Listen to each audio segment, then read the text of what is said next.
മോഹനേഷ സാറിന് ഇതെന്ത് പറ്റി? നമസ്കാരം സാർ. ഇതെന്താ ഇങ്ങനെ? ഇങ്ങനെ വേണ്ടി വന്നു. അവളെത്തിയോ? എത്തി.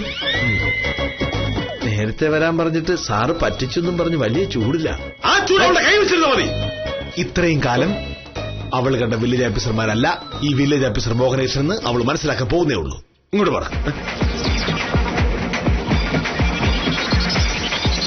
ചേടാ, ഇതെന്ത് പറ്റി? ഞാൻ മോഹനകൃഷ്ണ സാറിനെ കുറിച്ച് കേട്ടിരിക്കുന്നത് ഭയങ്കര കൃത്യനിഷ്ഠക്കാരനെന്നാ. ഇതാണോ കൃത്യനിഷ്ഠ? എന്നോട് രാവിലെ 9:30 വരാൻ പറഞ്ഞിട്ട് മണിദേ ഇപ്പൊ 10:15. സാധാരണ 1 മിനിറ്റ് പോലും വൈകാത്തതാ. ഇന്ന് എന്ത് പറ്റിയോ ആവോ?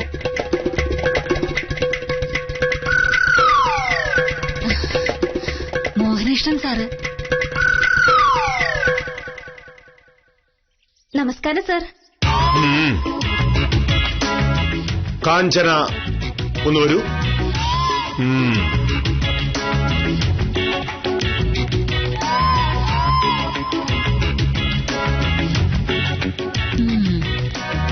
എന്തായി?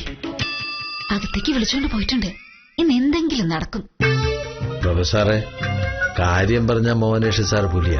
പക്ഷെ കാഞ്ചന സാറിന്റെ അടുത്ത് സാറിന്റെ വേഷം കിട്ടി ചെലവാകുമെന്ന് കണ്ടറിയണം.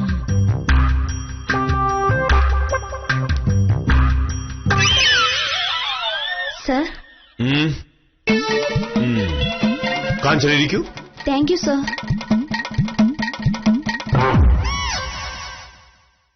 കാഞ്ചന ഇതിനു മുമ്പ് എവിടെയൊക്കെ ജോലി ചെയ്തിട്ടുണ്ട്? Thalakkulam village office, Kolenchery taluk office, പിന്നെ മതി മതി മതി, അത്ര അറിഞ്ഞാ മതി. ബാക്കിയൊക്കെ എനിക്ക് അറിയാം. അതൊക്കെ പോട്ടെ. കാഞ്ചനയ്ക്ക് എന്നെ പറ്റിയുള്ള അഭിപ്രായം എന്താണ്? സത്യം പറയാലോ സാർ, സാറിനെ പറ്റി ഞാൻ കേട്ടിരിക്കുന്ന ഇങ്ങനെയല്ല. ഷർട്ടും മുണ്ടും കാലക്കി തേച്ചിട്ട് മുടിയൊക്കെ മനോഹരമായി ചീകിയൊതുക്കി സാർ നടക്കാറുള്ളൂ ഞാൻ കേട്ടിരിക്കുന്നത്. ഇന്ന് എനിക്ക് ഇങ്ങനെ വരാണ് തോന്നിയത്. അതെന്റെ സൗകര്യം. സാറൊരു പ്രത്യേക ടൈപ്പാണല്ലോ. കേട്ടപ്പോ ഞാൻ ഇത്രയും കരുതിയില്ല. എനിക്ക് സാറിനെ ഇഷ്ടായി.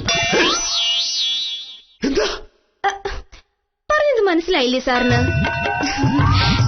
എനിക്ക് സാറിന് ഭയങ്കര ഇഷ്ടാ. ഞാൻ വരട്ടെ സാർ.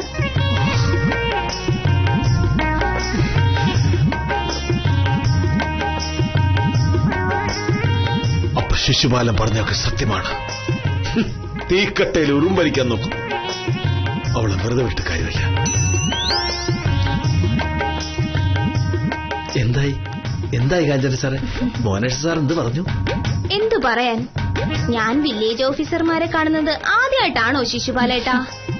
എന്റെ ഊഹം ശരിയാണെങ്കിൽ മോഹനകൃഷ്ണൻ സാറിന് ഇരിപ്പുറക്കില്ല. സാർ ഇപ്പൊ ഇങ്ങോട്ട്. എന്താ നീ പറഞ്ഞിട്ട് പോയത്? എന്താ സാർ?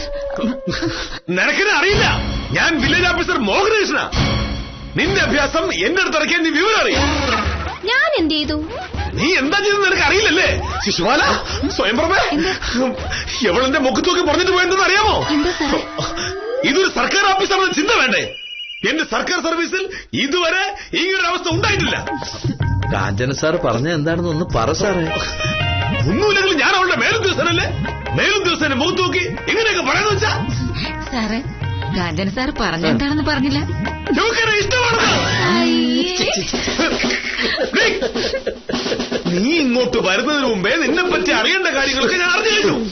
നീ തലക്കുളം വില്ലേജ് ഓഫീസർ രാമകൃഷ്ണന്റെ കുടുംബം കുളം തോണ്ടിയെന്നും നീ കോലഞ്ചേരി തഹസിൽദാർ പത്രോസിനെ ജയിലിലാക്കിയെന്നും അയാൾ ജയിലിൽ കിടന്ന് ചത്തുപോയെന്നും ഇപ്പോഴത്തെ ഡെപ്യൂട്ടി തഹസിൽദാർ രാജേന്ദ്രന്റെ വീടിന് മുമ്പ് കൂടെ നീ ചുറ്റിക്കിറങ്ങുന്നുണ്ടെന്നും ഞാൻ അറിയുന്നുണ്ട്. പക്ഷേ ഞാൻ രാമകൃഷ്ണനോ പത്രോസോ രാജേന്ദ്രനോ അല്ല. ഞാൻ മോഹനകൃഷ്ണ. മോഹനകൃഷ്ണൻ ഇമാതിരി തരികട വേല കൊണ്ട് എന്റെ അടുത്ത് വന്ന എന്റെ പൊടി പോലും കാണൂല. മനസ്സിലാടി? അഹങ്കാരി. സാറൊന്ന് നിന്നേ. അല്ല, ഞാൻ പറഞ്ഞതിൽ എന്താ തെറ്റ്?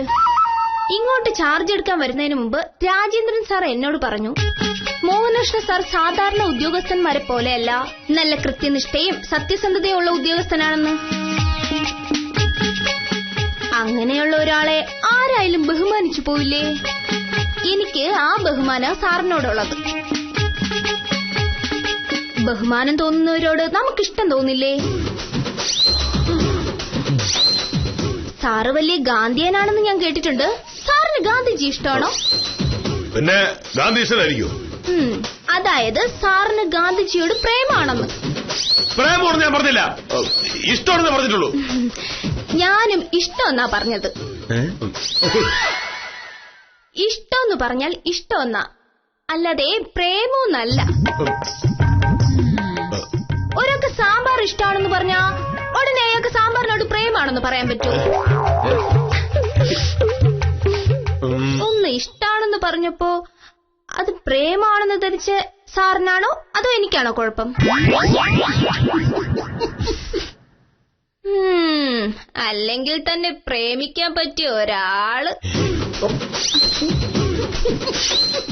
100 കൊല്ലം മുമ്പത്തെ ഷർട്ടും ഇട്ട് കിളവന്മാരെ പോലത്തെ മുണ്ടു കൊടുത്ത് ഒരു വളകാലം കൊടയും തൂക്കി നടക്കുന്ന സാറിനോട് പ്രേമം തോന്നാൻ എനിക്കെന്താ ഭ്രാന്താണ്?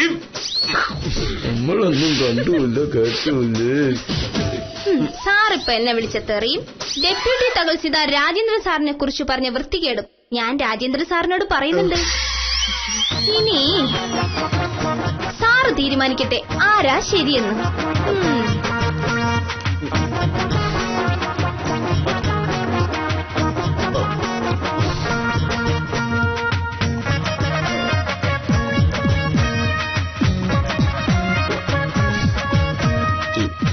ശിശുപാല, അവള് പറഞ്ഞത് എന്തെങ്കിലും ന്യായമുണ്ടോ? ഉണ്ടോന്ന് ചോദിച്ചാൽ ഇല്ലാന്നൊന്നും പറയാൻ പറ്റില്ല. ഒന്ന് ഇഷ്ടമാണെന്ന് പറഞ്ഞപ്പോഴേക്ക് സാറെന്തിനാ എഴുതാപ്പുറം വായിക്കാൻ പോയി? അവള് കുഴപ്പക്കാരാണെന്ന് ശിശുപാലല്ലേ പറഞ്ഞത്? ഞാൻ കേട്ടത് പറഞ്ഞു, അത്ര തന്നെ.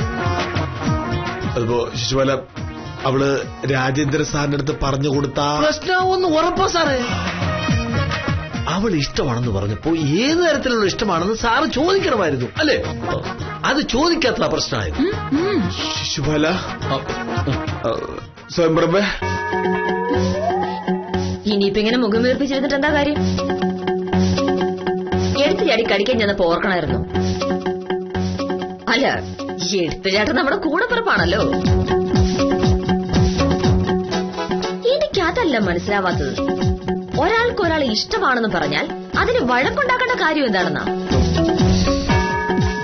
സാധാരണ ഇഷ്ടക്കേടിന്റെ പേരില്ല വഴക്ക്. ഇവിടെ നേരെ തിരിച്ചു. എല്ലാത്തിനും കാരണം നീയാ പാമേ. ഞാനോ? അതെ, കാഞ്ചനെ കാണിക്കാൻ വേണ്ടിയാ ഞാൻ കുളിച്ചിറങ്ങി പോണേ നീ പറഞ്ഞില്ലേ? അതുകൊണ്ട് ശിശുപാലൻ അവളെ പറ്റി പറഞ്ഞതും നീ എന്നെ പറ്റി പറഞ്ഞതൊക്കെ എന്റെ മനസ്സിൽ കിടക്കുന്നുണ്ടായിരുന്നു. ഞാൻ ഒരു മുൻകരുതലെടുത്തതല്ലേ. ആ മുൻകരുതൽ ഇപ്പൊ ബാധ്യതയായി. അതല്ല പാമേ, ഈ ഡെപ്യൂട്ടി തഹസിൽദാർക്ക് അല്ലെങ്കിൽ എന്നെ കണ്ടുകൂടാ. ഇനിയിപ്പോ കാഞ്ചന എന്തെങ്കിലും ചെയ്ത് പറഞ്ഞാൽ പ്രശ്നമാവോ? ഒരു പ്രശ്നവുമില്ല. മോഹനേട്ടന്റെ സ്വഭാവം ഈ നാട്ടുകാർക്ക് മുഴുവൻ അറിയാം. മോഹനേട്ടന്റെ ഭാഗത്തുനിന്ന് ഒരു തെറ്റുണ്ടായെന്ന് ആര് പറഞ്ഞാലും ഇവിടെ ആരും വിശ്വസിക്കില്ല. നീയോ? ഞാൻ ഒട്ടും വിശ്വസിക്കില്ല.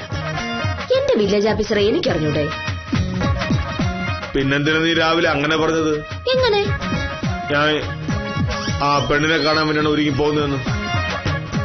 അത് ഞാൻ മോഹനേട്ടനെ ചുണ്ടു പിടിപ്പിക്കാൻ വേണ്ടി പറഞ്ഞതല്ലേ. ദേഷ്യം വരുമ്പോ എന്റെ മോഹനേട്ടനെ കാണാൻ എന്ത് രസാന്നറിയൂ. പിന്നെ ഈ ഹെയർ സ്റ്റൈൽ കൊള്ളാട്ടോ. ഒരു വഴക്കുണ്ടായാലെന്താ? മോഹനേട്ടനെ നല്ല സുന്ദര കുട്ടനായിട്ട് നീ കാണാൻ പറ്റിയില്ലേ? ശരിക്കും നല്ല രസാ. സത്യം. അങ്ങനെ പുതിയ ജീവനക്കാരിയുടെ വരവ് മോഹനകൃഷ്ണന് പാരയായി. ഇനി നമുക്കറിയേണ്ടത് കാഞ്ചന ഇതൊക്കെ ചെന്ന് ഡെപ്യൂട്ടി തഹസീൽദാരോട് പറഞ്ഞു കൊടുക്കുമോ എന്നും പറഞ്ഞു കൊടുത്താൽ എന്ത് നടപടി ഉണ്ടാവുമെന്നുമാണ്. നമ്മുടെ നാട്ടിൽ പെണ്ണുങ്ങളുടെ പരാതിക്ക് ആണുങ്ങളുടെ പരാതിയേക്കാൾ വിലയുള്ളതുകൊണ്ട് എന്തും സംഭവിക്കാം. ആ കഥയുമായി കാര്യം നിസാരം നാളെ രാത്രി 9 മണിക്ക്.